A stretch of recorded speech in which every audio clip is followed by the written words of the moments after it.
ओम गणेशाय नमः। प्यारे भक्तों, आज श्रवण करें बुधवार गणेश जी की व्रत कथा। बुधवार की पूजा और व्रत को बहुत लाभकारी माना जाता है। इस दिन श्री गणेश की पूजा से जीवन के सभी कष्टों से मुक्ति मिल जाती है और कुंडली में बुध ग्रह की स्थिति मजबूत होती है। बुधवार दिन भगवान गणेश को समर्पित है और साथ ही इस दिन बुध देव की पूजा भी होती है। बुधवार के दिन बुध देव की पूजा से बुध ग्रह मजबूत होते हैं और अगर आप बुधवार का व्रत करना चाहते हैं तो किसी भी महीने के शुक्ल पक्ष के बुधवार से आप व्रत आरंभ कर सकते हैं। बुधवार का व्रत संकल्प लेने के बाद कम से कम 21 या फिर 45 बुधवार का व्रत जरूर करें। तो आइए श्रवण करें बुधवार की व्रत कथा। एक बार एक मेढक और मेढकी तालाब में साथ रहते थे। मेढक गणेश जी का बहुत बड़ा भक्त था। वह हर रोज गणेश जी की पूजा करता था। वह कुछ काम न करता, बस गणेश जी का नाम जपता रहता। मेढकी उससे बहुत परेशान थी। एक दिन मेढकी ने गणेश जी की मूर्ति छिपा दी। मेढक आया और गणेश जी की मूर्ति के बारे में पूछने लगा तो मेढकी ने बोला कि मुझे नहीं पता। एक दिन एक औरत उनके तालाब के पास आई और उसने अपने मटके में पानी भरने लगी। जैसे ही उसने पानी भरा वैसे ही मेढक और मेढकी उसके मटके के अंदर चले गए। घर जाकर उस औरत ने पानी गैस पर रख दिया। मेढक और मेढकी भी साथ में जलने लगे। मेढकी मेढक को बोलने लगी कि तुम तो गणेश जी की बहुत बड़ी भक्त हो, तो बोलो गणेश जी को हमें बचाए। मेढक ने यह सुनकर गणेश जी का नाम जपना शुरू कर दिया। थोड़ी देर बाद एक सांड आया और अपने दोनों सींग मटके पर जा मारा और मटका जमीन पर गिरकर टूट गया और दोनों बच गए। मेढक ने घर जाकर गणेश जी की मूर्ति मेढक को लौटा दी और उसने भी गणेश जी का पूजन करना शुरू कर दिया। तो प्रेम से बोलिए गणेश महाराज की जय हो। एक समय की बात है कि साहूकार अपने पत्नी को लाने के लिए अपने ससुराल गया। कुछ दिन रहने के बाद उसने अपनी पत्नी के साथ अपने घर आने की सोची। दुर्भाग्य से उस दिन बुधवार का दिन था। लड़की के परिवार वालों ने कहा कि आज बुधवार का दिन है, जो कि किसी कार्य हेतु शुभ नहीं माना जाता है, इसलिए आज तुम मत जाओ। किंतु साहूकार ने किसी की एक ना मानी और पत्नी समेत अपने ससुराल से घर को प्रस्थान किया। रास्ते में साहूकार की पत्नी को प्यास लगी। उसने साहूकारनी से कहा, तुम बैलगाड़ी में ही बैठो, मैं पानी लेकर आता हूँ। जब वो पानी लेकर आया तो उसने देखा कि उसका शक्ल का एक आदमी उसके पत्नी के साथ बैठा है। तब उसने जाकर उस पुरुष से पूछा, तुम कौन हो? तब उसने कहा, मैं साहूकार हूँ। और फिर दोनों के बीच में झगड़ा शुरू हो गया और वहां लोग और कुछ सिपाही आ गए, जिन्होंने उस स्त्री से पूछा, तुम्हारा पति कौन है? तब वो इसका उत्तर न दे सकी और साहूकार अपने मन में कहने लगा कि ये प्रभु, कैसा लीला है आपका। तब आकाशवाणी हुई, अरे मूर्ख, आज बुधवार का दिन था, तभी तूने आज ही गमन किया। ये सब भगवान बुध देव के प्रकोप से हो रहा है, वो तुझसे रूठ गए हैं। तब साहूकार ने भगवान बुध देव से क्षमा याचना की और तब वो आकाशवाणी खत्म हो गई और इंसान के रूप में आए बुध देव भी अदृश्य हो गए। और फिर साहूकार अपनी पत्नी संग घर गया और भगवान बुध देव की पूजा की। जो भी इस व्रत कथा को सुनता है उसको बुधवार की यात्रा करने का पाप नहीं लगता है। प्रेम से बोलिए बुध देव की जय हो। पौराणिक कथाओं के अनुसार एक गांव में एक विधवा अपनी बहू के साथ रहती थी। उसकी बहू मंद बुद्धि वाली थी। जो अपनी भूख बर्दाश्त नहीं कर पाती थी और हमेशा खाने के लिए उतारू रहती थी। वह सबसे पहले उठकर खाना खाती थी, फिर घर के बाकी काम किया करती थी। एक दिन विधवा ने अपने घर में पूजा करवाने का सोचा, लेकिन वह थोड़ी परेशान थी क्योंकि उसकी बहू अगली सुबह उठते ही खाने के लिए दौड़ेगी और पूजा के लिए बनाए गए पकवान को जूठा कर देगी। अपनी बहू को पूजा के लिए बनाए गए पकवान से दूर रखने के लिए विधवा ने एक तरीका निकाला। पूजा वाले दिन उसने एक मटका लिया और उसके नीचे एक छेद कर दिया और अपनी बहू से बोली कि आज तो पूजा है, इसलिए खाना खाने से पहले पानी भर के ले आओ। बहू भी चालाक निकली। उसने देख लिया था कि विधवा ने मटके के नीचे छेद कर दिया है, इसलिए वह अपनी साड़ी में आटा बांधकर पनघट पर चली गई। वहां उसने आटा निकाला और कुएं के पानी के मदद से बाटियां बनाने लग गई। कुएं के पास ही एक शमशान था जहां चीता जलाई जा रही थी। बहू ने उसकी आंच में अपनी बाटियां सेक ली। उसकी बाटियां सूखी थी तो वह पास में ही गणेश भगवान का एक मंदिर था। बहू वहां पर चली गई जहां गणेश जी को किसी ने चोला चढ़ाया हुआ था। उसने देखा कि गणेश जी की तोंद पर घी लगा हुआ है। उसने उस घी को अपनी बाटी पर लगा लिया और उसका भोग गणेश जी को लगाकर वह बाटी खा ली और बहू घर वापस चली आई। बहू की इस हरकत पर गणेश जी को बहुत गुस्सा आया और उन्होंने गुस्से में अपने नाक पर उंगली चढ़ा लिया। जब गांव वाले ने देखा कि गणेश जी ने अपने नाक के ऊपर उंगली चढ़ा लिया है तो उन्हें मनाने के लिए बहुत जद्दोजहद किया गया, लेकिन गणेश जी ने अपनी उंगली वापस नहीं उतारी। जब यह बात राजा को पता चली तो राजा ने बड़े बड़े पंडितों और ज्योतिषियों को बुलवाया और हवन करवाया, लेकिन गणेश जी फिर भी नहीं माने। सब बहुत चिंतित थे। राजा ने पूरे गांव में यह ऐलान करवा दिया कि जो भी इंसान गणेश जी की नाक पर से उंगली हटाने में सफल होगा उसे इनाम के तौर पर 5 गांव दिया जाएगा।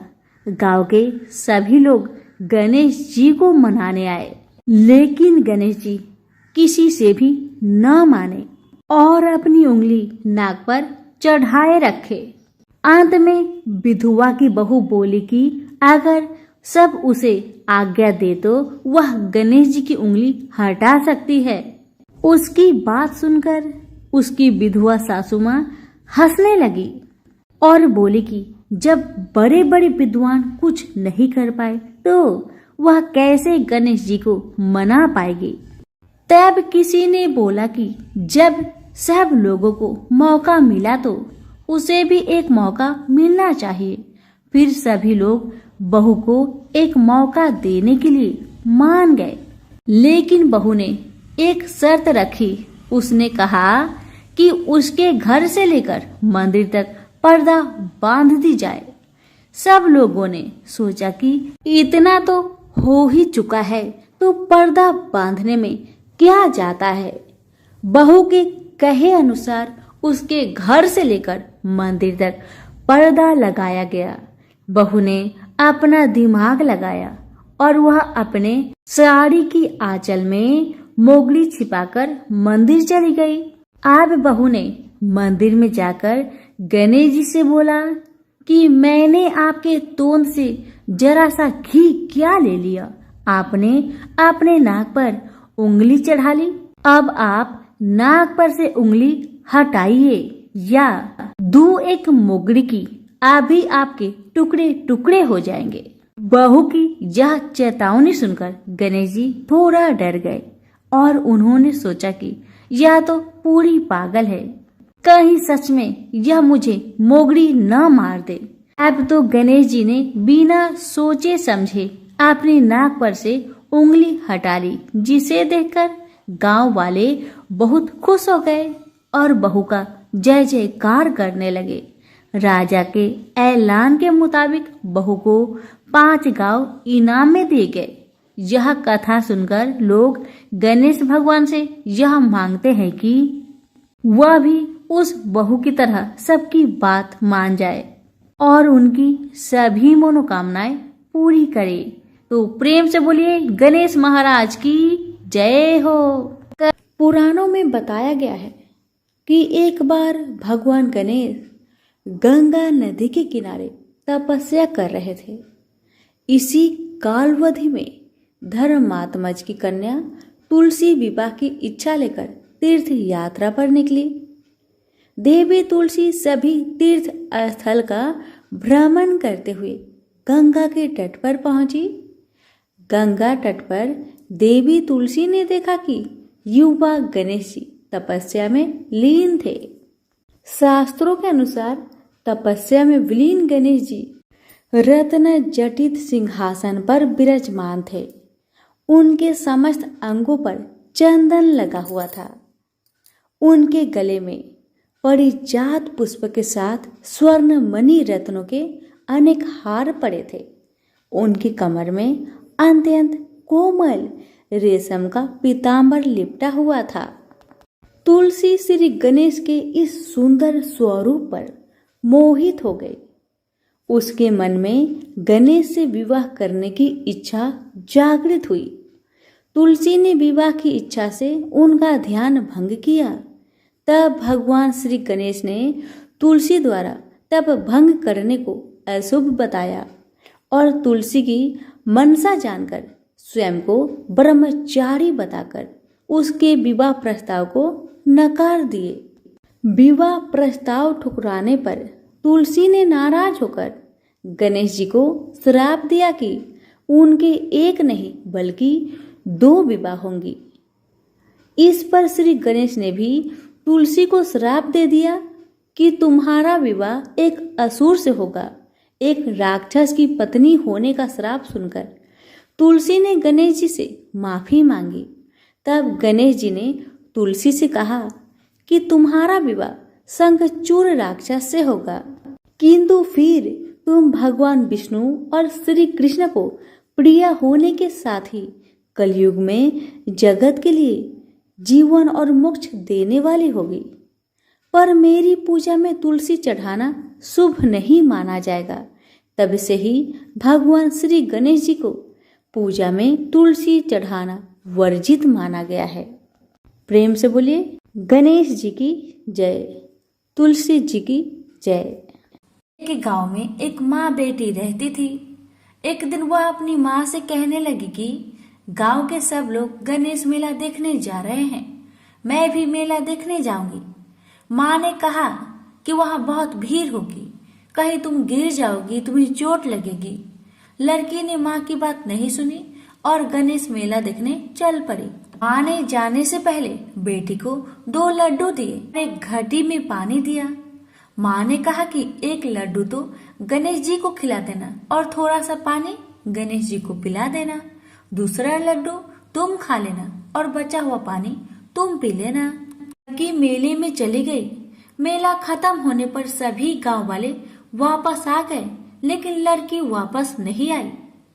लड़की मेले में गणेश जी के पास बैठ गई और कहने लगी कि एक लड्डू और पानी गणेश जी तुम्हारे लिए और एक लड्डू और बचा पानी मेरे लिए है। इस तरह कहते कहते सारी रात बीत गई। यह देखकर गणेश जी सोच में पड़ गए कि अगर मैंने यह लड्डू और पानी नहीं पिया तो यह बच्ची अपने घर को नहीं जाएगी। यह सोचकर गणेश जी एक लड़के के वेश में आए और उससे एक लड्डू खा लिया और साथ ही थोड़ा पानी भी पी लिया। फिर वह कहने लगे कि मांगो, तुम क्या मांगती हो। लड़की मन में सोचने लगी कि क्या मांगू, अन्न मांगू या धन मांगू। या अपने लिए अच्छा वर मांगू या खेत मांगू या महल मांगू, वह मन में सोच ही रही थी। गणेश जी ने उसके मन की बात को जानकर उनसे कहने लगे, लड़की, तुमने जो अभी मन में सोचा वो सब कुछ तुम्हें मिलेगा, तुम अपने घर को जाओ। लड़की घर पहुंची तो माँ ने पूछा कि इतनी देर कैसे हो गई। बेटी ने कहा कि आपने जैसा कहा था मैंने वैसा ही किया, और देखते ही देखते जो भी लड़की ने सोचा था वह सब कुछ हो गया। प्रेम से बोलिए गणेश भगवान की जय। कि एक बार पथवारी माता, पाल माता और विनायक जी में झगड़ा हो गया। सब वो आपस में अपने आप को श्रेष्ठ बता रहे थे, बड़ा बता रहे थे।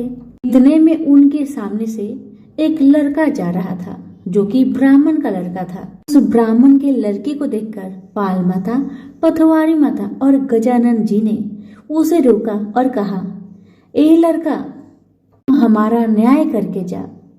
तो लड़का बोला, हे भगवान, मैं कल वापस आऊंगा, तब आप सबका न्याय कर दूंगा। ब्राह्मण का लड़का बहुत चतुर था। उसे पता था अगर भगवान के बारे में कुछ गलत कह दिया तो मुझे बहुत दुख उठाना पड़ सकता है। इसी कारण से ब्राह्मण का लड़का चुपचाप वहां से चला गया और अपने माँ से सारा कहानी बताया कि माँ, मैं जब रास्ते से जा रहा था वहां पर पाल माता, पथवारी माता और विनायक जी अपने आप में लड़ रहे थे। पाल माता कह रही थी मैं बड़ी हूँ, विनायक जी कह रहे थे मैं बड़ा हूँ, पथवारी माता कह रही थी मैं बड़ा हूँ। इसी बात को लेकर दोनों माता और विनायक जी मुझे बुलाए और कहने लगे, हमारा न्याय करता जा। लेकिन मैं बहाना बनाकर इतना कहकर आया, मैं कल आपका न्याय कर दूंगा। माँ, अब तुम बताओ मैं उनका न्याय कैसे करूं, बताओ माँ। बेटे की बात सुन माँ ने कहा, बेटा ध्यान से सुनो, जब कल पथवारी माता, पाल माता और विनायक जी के पास जाओगे तब सभी को बड़ा बता देना। लड़के ने कहा, ठीक है माँ, जैसा तुमने कहा मैं वैसा ही करूंगा। दूसरे दिन लड़का वहां पर चला गया जहाँ दोनों माता और विनायक जी रहते हैं। ब्राह्मण का लड़का सबसे पहले पाल माता से बोला, हे पाल माता, आप बड़ी हैं क्योंकि हर व्यक्ति आता है और स्नान ध्यान करके शुद्ध होकर जाता है और आप सबकी रक्षा करती हैं, इसलिए आप बड़ी हैं। तो ब्राह्मण लड़का गया पथवारी माता के पास और कहने लगा, हे माता, आप सबसे बड़ी हैं क्योंकि जितने भी तीर्थ धर्म ध्यान कर ले पर आपकी पूजा किए बिना उनका कार्य पूर्ण नहीं होता। आप जीवित को भी तारती है और मरने के बाद भी उद्धार करती है। ये पथवारी माता पथ की धारणी, इसलिए आप बड़ी है। अब विनायक जी की बारी आया तो लड़का बोला, हे भगवान, सबसे पहले शुभ काम में आपको ही मनाया जाता है। आपको ध्याए बिना कोई काम सिद्ध नहीं होता, इसलिए हे विनायक जी आप बड़े हैं। माता, पथवारी माता और विनायक जी लड़के की चतुराई पर बहुत प्रसन्न हुए और बोले, हे लड़के, तुमने तो हम सबको ही बड़ा कर दिया। हम सब तुमसे बहुत प्रसन्न हैं, इसलिए जा हम तुम्हें आशीर्वाद देते हैं कि तुम सदा सुखी रहो। और उसके साथ ही पथवारी माता, पाल माता और विनायक जी ने जौ के 2-4 दाने उसके अंगोछे में डाल दिया। जौ के दाने को देखकर लड़का सोचने लगा, तो घाटे का सौदा हो गया। मैंने अपना दिन को खराब करके इन देवी देवताओं का न्याय किया और इसके बदले में मुझे कुछ जौ के ही दाने मिले। उदास मन से वह ब्राह्मण का लड़का जौ के दाने को अंगोछे में लपटकर घर जाके एक कोने में डाल दिया।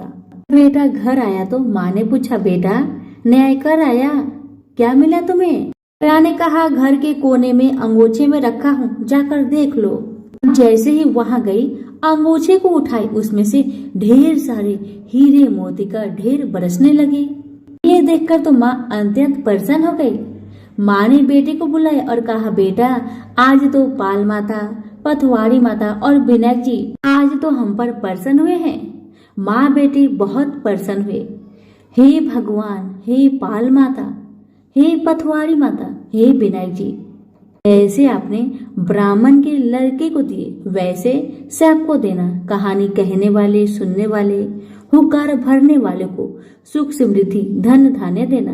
प्रेम से बोलिए पाल माता, पथवारी माता, विनायक जी की जय। एक ब्राह्मण था जो नित्य प्रतिदिन सुबह उठकर गंगा जी स्नान के लिए जाता था और आकर विनायक जी का पूजा करता और विनायक जी की कहानी सुनता था। ब्राह्मण की पत्नी को पूजा करना अच्छा नहीं लगता था। जब भी ब्राह्मण पूजा करता तो ब्राह्मणी गुस्सा हो जाती थी और कहती थी कि सुबह पहले पूजा करने के लिए बैठ जाते हो, मैं झाड़ू निकालती हूँ, घर का काम करती हूँ, तुम्हें कोई काम नहीं है क्या?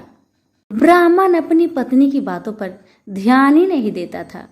एक दिन की बात है, ब्राह्मण गंगा जी नहाने के लिए चला गया। ब्राह्मणी ने विनायक जी को छुपा कर रख दिया।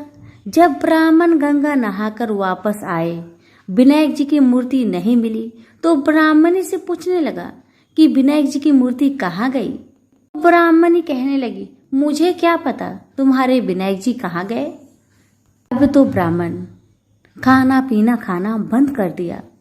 ब्राह्मणी ने कहा, खाना खा लो, लेकिन ब्राह्मण ने कहा, जब तक मैं विनायक जी का पूजा नहीं कर लेता तब तक मैं अन्न जल ग्रहण नहीं करूंगा। ब्राह्मणी ने ब्राह्मण को बहुत समझाया मगर ब्राह्मण ब्राह्मणी की बात नहीं माने।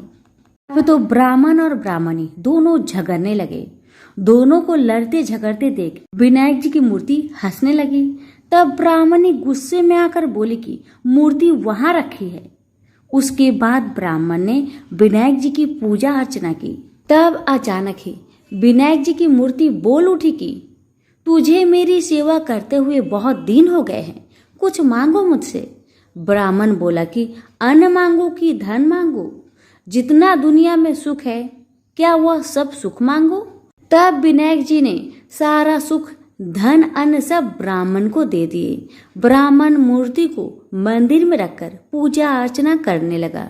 ब्राह्मणी को इतना अन्न धन मिलने से उसकी भी पूजा करने की श्रद्धा जाग उठी और वह भी ब्राह्मण को बोलकर मूर्ति घर में रखवाई और खूब प्रेम से गणेश महाराज की पूजा करने लगी। हे विनायक जी महाराज, जैसा सुख अपने ब्राह्मण को दिया वैसा सुख सबको देना। विनायक जी की कहानी कहने वाले को, विनायक जी की कहानी सुनने वालों को और हुक्कार भरने वालों को और पूरे परिवार को देना। तो बोलो गजानंद गणेश जी महाराज की जय, विनायक जी महाराज की जय। विनायक जी और देवरानी जेठानी की कहानी। दो देवरानी और जेठानी थी। देवरानी के पास बहुत धन था लेकिन जेठानी बहुत गरीब थी। जेठानी गणेश जी की बहुत आराधना करती थी। वह अपनी देवरानी के घर आटा पीसने जाती थी। जिस कपड़े से वह आटा छानती उसी कपड़े को वह अपने घर को लाकर पानी में घोलकर अपने पति को पिला देती थी। एक दिन देवरानी के लड़के ने देख लिया और अपनी माँ से बोला कि माँ, ताई यहाँ से आटा का कपड़ा ले जाकर ताऊ जी को घोलकर पिला देती है। देवरानी की बात सुनकर बहुत गुस्सा हुई जेठानी और गुस्से में बोली कि मेरे घर से आटा छानने के बाद कपड़ा यहीं पर रखकर हाथ धोकर जाए। वह ऐसा ही करने लगी। लेकिन जब वह घर जाती तो उसका पति बोलता कि मुझे आटा घोलकर दे, मुझे बहुत भूख लग रही है। जेठानी ने बोला कि आज उसने आटा छानने का कपड़ा रख लिया। तब उसका पति गुस्से में आकर उसको मारने लगा। उस रात वह गणेश जी करते हुए सो गई। गणेश जी आए और उन्होंने पूछा, क्यों सो रही है? वह बोली कि मेरी देवरानी के आटा छानने को कपड़े लाकर मेरे पति को घोलकर पिला दी थी। आज उसने कपड़ा रख लिया, इसलिए आज मैं अपने पति को आटे के घोर पिला नहीं सकी, इसलिए मेरे पति ने मुझे मारा। गणेश जी ने कहा कि मैं घर घर से तिलकुट्टा खाकर आया हूँ, इसलिए मुझे शौच जाना है। कहाँ पर जाऊँ बताओ? उसने कहा कि महाराज, बहुत जगह पड़ी है, कहीं पर भी चले जाओ। गणेश जी शौच करके वहां से चले गए। थोड़ी देर बाद जब उसने उठकर देखा कि सारा घर तो हीरे से जगमगा रहा है, वह धन को इकट्ठा करने लगी तो देवरानी के घर जाने में देर हो गई। देवरानी ने लड़के को भेजा कि देखकर आओ, आज ताई क्यों नहीं आई। लड़के ने आकर देखा कि ताई के घर में तो बहुत सारा धन हो रहा है। उसने जल्दी जाकर अपनी माँ को बताया। देवरानी दौड़ी दौड़ी आई और पूछा कि तेरे यहाँ इतना धन कहाँ से आया। तब जेठानी ने सारी बात बता दी। इतनी बात सुनकर देवरानी घर पर आई और अपने पति से बोली कि मुझे भी लकड़ी से मारो। जेठानी के पति ने उसे लकड़ी से मारा था। उसके घर बहुत धन हो गया। उसका पति बोला कि तू धन की भूखी क्यों मार खाती है, लेकिन वह नहीं मानी। उसके पति ने उसे खूब मारा। वह सारा मकान खाली करके गणेश जी का नाम लेकर सो गई। गणेश जी आए और बोले कि घर घर से तिलकुट्टा खाकर आया हूँ, इसलिए मुझे शौच जाना है, मैं कहाँ पर जाऊं। तब वह बोली कि महाराज, मेरे तो बहुत बड़ा मकान है, कहीं पर भी चले जाओ। गणेश जी शौच करके ही वहां से अंतर ध्यान हो गए। थोड़ी देर बाद उठकर देखी तो उसने देखा कि घर में बहुत सारा कूड़ा कचरा रखा हुआ है।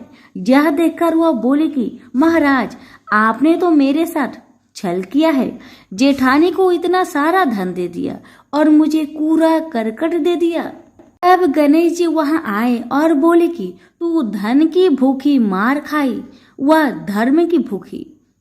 देवरानी बोली कि महाराज, ये सब कूड़ा कचरा समेटो, मुझे तो धन नहीं चाहिए। तब गणेश जी ने कहा कि तेरे पास जितना धन है उसमें से आधा जेठानी को दे दे, तब यह कूड़ा कचरा समेट लूंगा। देवरानी ने जब अपने धन में से आधा धन जेठानी को दिया, तब गणेश जी ने अपनी सारी माया समेटी।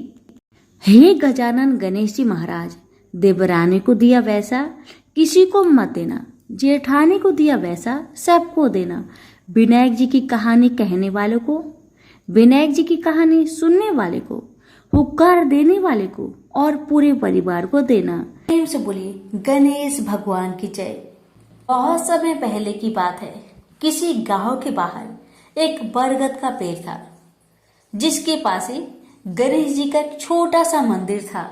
गांव में और मंदिर नहीं थे, इसलिए सब लोग इसी मंदिर में आकर पूजा किया करते थे। गांव में एक भिखारी भी रहता था। भीख मांगना ही उसका काम था।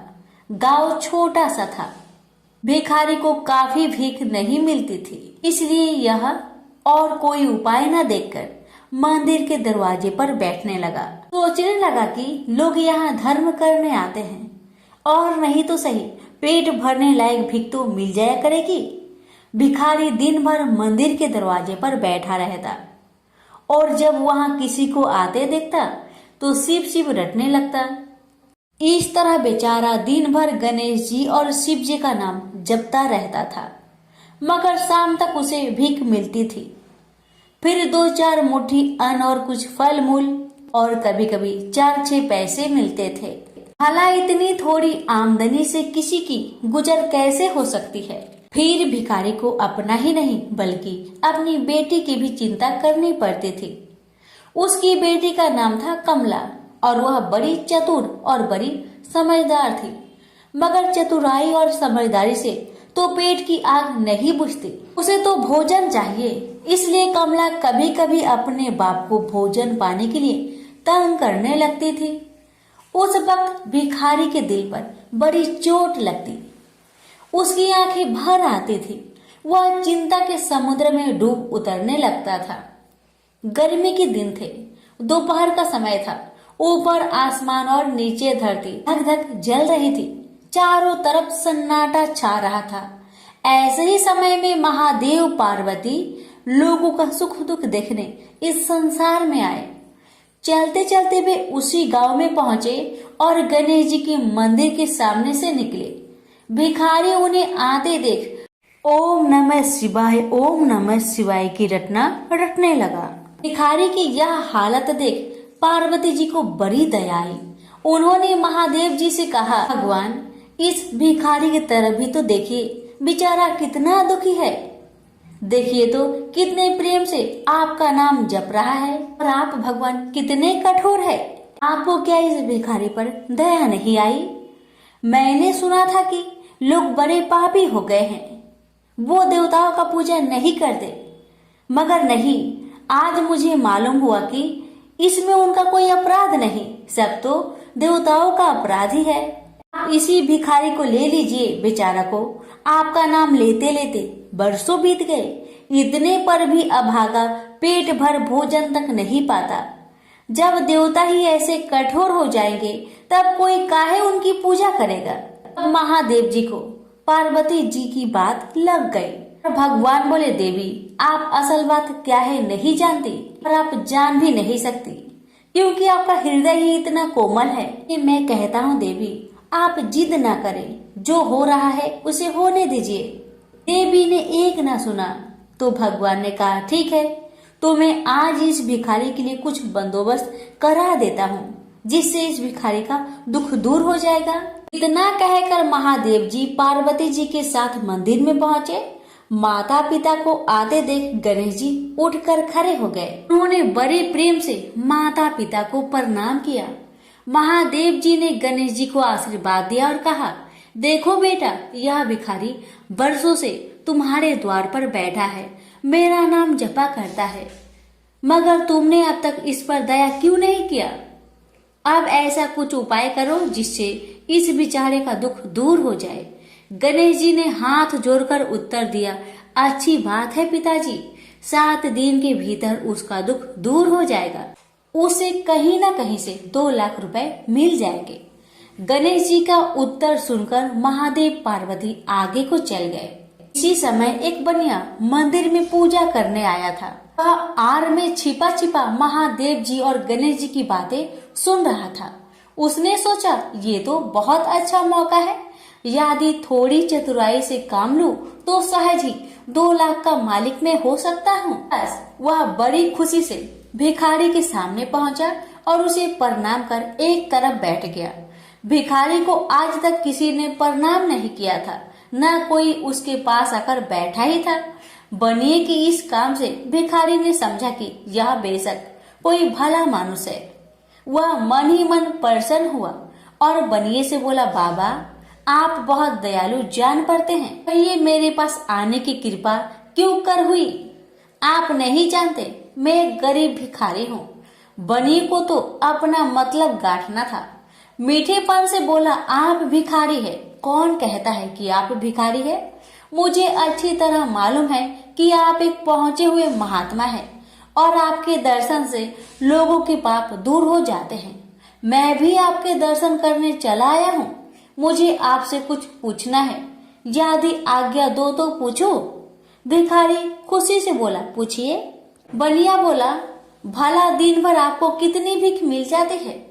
भिखारी बोला, भाई मिलने की क्यों पूछते हो, यहाँ तो पेट की भी लाले पड़े रहते हैं। रोजाना 2-4 मुट्ठी अन्न मिल जाता है, कभी 2-4 पैसे भी मिल जाते हैं, किसी तरह दिन काट लेता हूँ। बनिया कहने लगा, राम राम, आप जैसे महात्मा और यह कष्ट। इस गांव के आदमी भी क्या आदमी हैं, आपकी थोड़ी सी सहायता नहीं कर सकते। आप कैसे यह कष्ट सह लेते हैं। मुझे तो आप पर बड़ी दया आती है। मेरे जी में आता है कि मैं आपकी कुछ सेवा करूं, पर कहने में डर मालूम होता है। भिखारी बोला, आप मेरी सहायता कर सकते हैं। अब बनिया हंसते हुए बोला, मेरी इतनी हैसियत कहाँ है जो आपकी कुछ सेवा कर सकूं, मगर एक बात है, आज से 7 दिन तक आपको जो कुछ भी मिले वह मुझे दे दीजिए, बदले में आपको मैं 100 रुपया दे दूंगा। 100 रुपये के नाम सुनते ही भिखारी मारे खुशी के उछल पड़ा। उसने सोचा, अगर 100 रुपये मिल जाए तो क्या कहना, यहाँ तो 7 दिन में 7 आने के सामान भी न मिले, तब तो 100 रुपये छोड़ देना सरासर बेवकूफी होगी, पूरा गधापन है।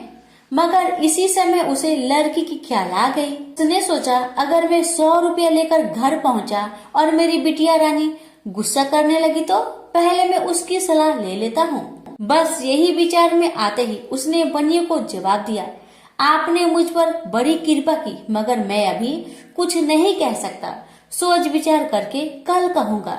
जब बनिया चला गया तब भिखारी ने अपनी बिटिया को बुलाया और उससे सब हाल कह सुनाया। चतुर बिटिया कमला ने फौरन समझ गई कि इसमें जरूर कोई बनिए की शैतानी है। उसने पिता से कहा, बनिया बिना फायदे के क्यों 100 रुपये देने चला? खैर कोई बात नहीं पिताजी, मैं कल उस बनिए से बातें तय कर लूंगी, मगर आप बीच में कुछ ना बोलना। उधर बनिए का बुरा हाल था। रात भर उसके पेट में चूहे उछलते रहे। बड़ी मुश्किल से सवेरा हुआ। बनिए की जान में जान आई।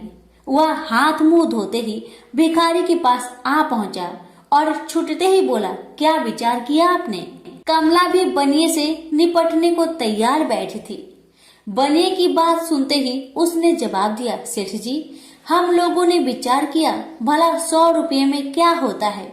इतना सस्ता सौदा होना मुश्किल है, माफ कीजिए। कमला का उत्तर सुनते ही बनिए पर मानो बिजली गिर पड़ी। पर लाख रुपए के लालच छोड़ना भी कठिन था। वह 200 रुपए देने को राजी हो गया। अब तो कमला का संदेह और भी पक्की हो गया। वह समझ गई कि बनिया जरूर किसी भारी लाभ के लिए ही इतने रुपए देना चाहता है। उसने जवाब दिया, सेठ जी, इतना सस्ता सौदा और कहीं होता होगा?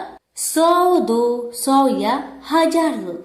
1000 में तो होता ही क्या है?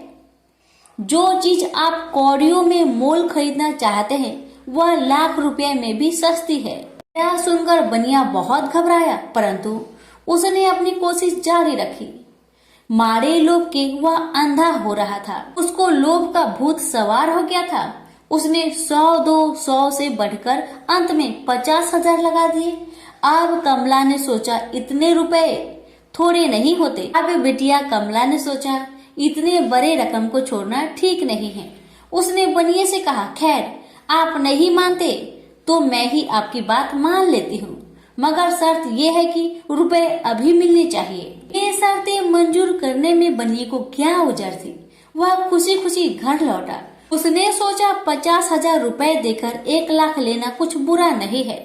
2 लाख न सही 1.5 लाख मालिक तो बन ही जाऊंगा। आहा, मेरी तकदीर भी कितनी चोखी है। साथ ही दिन में 50,000 का लाभ हो गया। उसने घर आते ही भिखारी के पास 50,000 रुपए भेज दिए। अब बनिया हर रोज भिखारी के पास आता और उसकी दिन भर की भीख घर ले आता। इस तरह 6 दिन बीत गए। अब तो बनिए को बड़ी फिक्र हुई। 7वें दिन वह फिर गणेश जी के मंदिर में पहुंचा। उसने देखा कि आज फिर महादेव पार्वती मंदिर में पधारे हैं। बस वह दीवार से कान सटा उनकी बातें सुनने लगा, मगर यह क्या, उसका कान दीवार में चिपक गया। उसने कान छुड़ाने की बहुत कोशिश की, पर कान टस मस न हुआ। तब वह दाहिने हाथ की सहायता से कान छुड़ाने लगा। इतने में हाथ भी दीवार में चिपक गया। इधर महादेव जी ने गणेश जी से पूछा, बेटा इस भिखारी के लिए कुछ इंतजाम हुआ है? गणेश जी बोले, जी हाँ, उसे 50,000 रुपए तो दिलवा दिए हैं, बाकी के लिए बनिए को दीवार से चिपका कर रखा है। यह बनिया बड़ा लोभी कंजूस है। इसने गरीबों से एक एक के 4-4 वसूल कर अपना घर बनाया है। रुपए वसूल करने में इसने गरीबी पर दया नहीं की। उनके बच्चे भूखे मरते रहे, पर इसने 4 रुपए वसूल करके भी संतुष्ट नहीं किया। इस तरह इसने 1 लाख रुपए से अपनी तिजोरी भर ली है। गरीबों के माल से यह सुख नहीं उठा सकता। अब जब तक यह भिखारी को बाकी 50,000 रुपए न देगा, तब तक दीवार से चिपका रहेगा। गणेश जी की बातें सुनकर बनिए ने अपना माथा को पीट लिया। इसकी आंखें में आंसू बरसने लगे। जब उसने घर से 50,000 रुपए मंगवाया और भिखारी को दे दिए, तब कहीं दीवार से उसका पीछा छूटा। से बोलिए गणेश भगवान की जय, उमापति शंकर भगवान की जय।